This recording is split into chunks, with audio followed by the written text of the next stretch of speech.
কোরআনে মাত্র একজন সাহাবীর নাম আছে, 25 জন নবীর নাম আছে, একজন সাহাবীর নাম আছে, তার নাম যায়েদ ইবনে হারেস। কোন সূরায় আছে এটা বলে দিব না, খুঁজে বের করুন। তিনি নবী সাল্লাল্লাহু আলাইহি ওয়াসাল্লামের সামনে এরকম করে দাঁড়িয়ে আছেন, পাথরগুলো লাগলে আমার গায়ে লাগুক। তারপরেও নবী সাল্লাল্লাহু আলাইহি ওয়াসাল্লামের মাথা মোবারক, তারপরে যে থুতনি, হাঁটু, এগুলোতে পাথর লেগেছে। এবং জুতা, যে জুতাটা তিনি পরেছিলেন, এটা রক্ত দিয়ে জমে গেছে, রক্ত দিয়ে পায়ে জমে গেছে। তবুও তিনি বদদোয়া করেন নাই। তায়েফ থেকে আসার পথে খেজুর বাগান, আঙ্গুর বাগানে বসেছিলেন। আঙ্গুর বাগানে বসা অবস্থায় মালাকুল জিবাল এসেছে, পাহাড় পর্বত নিয়ন্ত্রণকারী ফেরেশতা, সাথে জিবরাইল আলাইহিস সালাম। তারা এসে বলছেন, ইয়া রাসূলুল্লাহ, আপনার সাথে যে আচরণ করা হয়েছে আমরা দেখেছি, আল্লাহ দেখেছেন।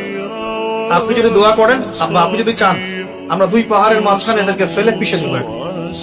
নবী সাল্লাল্লাহু আলাইহি ওয়াসাল্লাম বলছেন, শুনেন কি বলছেন। তিনি বলছেন, বাল আরজু, বরং আমি এটা চাই, আইয়ুখরিজাল্লাহু মিন আসলাবিহিম কওমুন, আল্লাহ পাক তাদের ঔরস থেকে এমন একটা সম্প্রদায় যেন বের করেন, আল্লাযীনা ইয়াবুদুনাল্লাহ ওয়া লা ইউশরিকুনা বিহি শাইআ, যারা আল্লাহর ইবাদত করবে তার সাথে কাউকে শরীক করবে না।